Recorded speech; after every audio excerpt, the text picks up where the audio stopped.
महोदय महोदय मैं पढ़ती नहीं तो ऐसे पढ़ के आ गए महोदय। मैं हाई स्कूल की बात कर रही हूँ महोदय। बिहार विधानसभा परिषद की कार्रवाई के दौरान मुख्यमंत्री नीतीश कुमार ने लिफ्ट की शशि यादव के सवाल पर खुद बोलने शुरू कर दिया। जितना हम कहते हैं करते हैं, ये लोग बने हैं महिला के लिए, क्या किया है। राबड़ी देवी को दिखाकर कहा कि इनके हस्बैंड जेल गए तो इनको मुख्यमंत्री बना दिया। राबड़ी देवी पर बरसे सीएम, मुख्यमंत्री ने जमकर क्लास लगाया। उर्मिला ठाकुर और शशि यादव पर भी बरसे सीएम। महोदय मैं पढ़ती नहीं तो ऐसे पढ़ के आ गए महोदय। मैं हाई स्कूल की बात कर रही हूँ महोदय। मैं हाई स्कूल की मांग कर रही हूँ। मैं हाई स्कूल की मांग कर रही हूँ महोदय। आप क्यों गुस्सा होते हैं महोदय? आप हम जवाब दे रहे हैं। नहीं रुकिए 1 मिनट महोदय।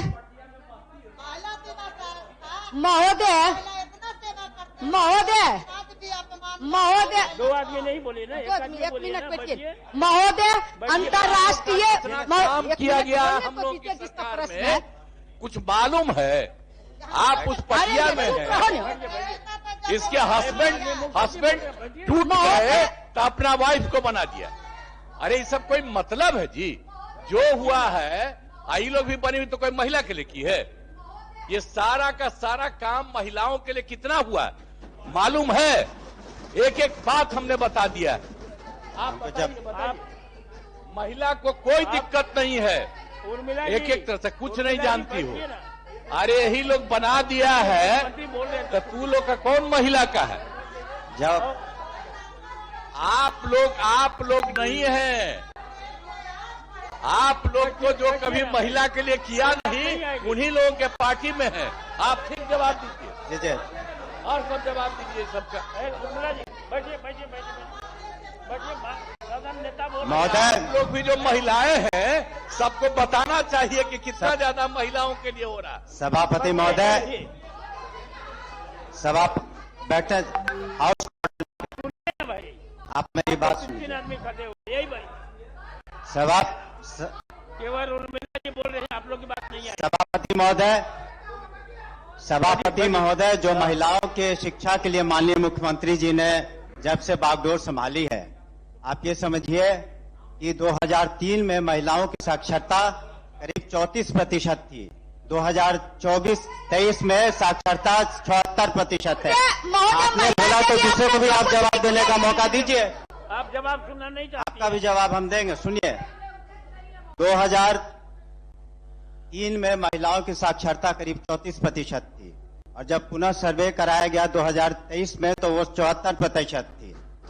दूसरे कि जो बजट का आकार था 2005 में वो करीब 1500 करोड़ था और आज आपने देखा होगा पिछले साल भी 50,000 करोड़ से ज्यादा था, इस साल भी 60,000 करोड़ से ज्यादा है।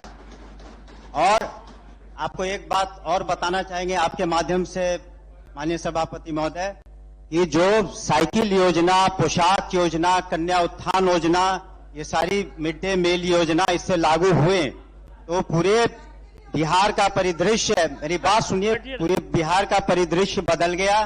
आप जिस तरीके से लड़कियां, महिलाएं जाती हैं कॉलेजों में, आप देख लें कि किस तरीके से उन्हें उत्थान योजना इत्यादि। दूसरी बात है कि आप सुनिए तो बोलिएगा ना, आप सुन नहीं रहे। ये जो +2 हर एक पंचायत में लाया गया, उसका यही मकसद था। इस क्वेश्चन को रहने दीजिए, अभी लोग बढ़ नहीं। ये लोग 144 पर निवेदिता थी, श्रीमती निवेदिता सिंह। मैं एक विषय यहाँ माननीय सभापति महोदय उत्तर आ गया है। हाँ। लेकिन मैं माननीय मंत्री जी यहाँ उपस्थित हैं तो एक दरभंगा का विषय मैं यहाँ बोलना चाहूंगी। आज जिस तरह से महिलाओं का विकास, माननीय उर्मिला जी आप सदस्य हैं, अगर मंत्री जी कुछ बोल रहे हैं तो उसको सुनने की भी कोशिश करें। आपका जो प्रश्न है उसका जवाब भी आएगा, उसको धैर्यपूर्वक अगर सुनेंगी तो सदन का जवाब सुनना नहीं चाहते आप। मेरे प्रश्न का जवाब आ चुका है। आप बैठिए उर्मिला जी, बैठिए ना, बैठिए। माननीय मंत्री जी, आप प्रश्न का जवाब नहीं चाहते। माननीय मंत्री जी, मैं प्रश्न का जवाब नहीं आपसे चाहते। आग्रह करना चाहती हूं कि दरभंगा में ईपीएफ कटौती से संबंधित प्रकरण है। शिक्षकों को नियमित ईपीएफ खाते में प्रति माह भुगतान नहीं किया जा रहा है, जिससे हजारों शिक्षकों के खाते में माह जुलाई और दिसंबर का पैसा जमा नहीं हुआ है। यह मामला 2024 का है। जिलों में डीपीओ स्थापना पैसा नहीं जमा करवा रहे हैं। मधुबनी जिले में वर्ष 2021 के सितंबर से दिसंबर तक 4 महीने की राशि कटने के बाद खाते में जमा नहीं की गई है। करोड़ों रुपए गबन का प्रकरण है। ऐसे ही विसंगतियां अन्य जिलों में भी है। माननीय मंत्री जी से मैं आग्रह करना चाहूंगी कि इसकी जांच करवा के इसमें हजारों शिक्षक एवं अब साक्षरता परीक्षा पास करने के बाद विशेष शिक्षक बन चुके हैं, इस राशि को पीपीएफ खाते में या फिर जमा करके इस राशि का भुगतान जल्द करवाया जाए, इसका मैं आपसे आग्रह करती हूं माननीय मंत्री। माननीय सभापति महोदय, कुछ ऐसे मामले हैं जहां पर ये अभी लंबित है मामलों को, उनको हम समीक्षा करा करके जो माननीय सदस्य की चिंता है उसको हम जरूर दूर करेंगे। अभी कुछ नियुक्तियां भी प्रक्रियाधीन है, उसके बजट सेशन के बाद ये जो कमियां हैं उसको हम लोग निश्चित रूप से पूरा करके एक बात सुन बहुत लीजिए, धन्यवाद बैठिए। भुगतान कर देंगे। एक बात सुन लीजिए, इस सदन के उर्मिला जी, इस सदन नहीं, चलिए बैठिए ना, बैठिए, कुछ कहते हैं सुन लीजिए।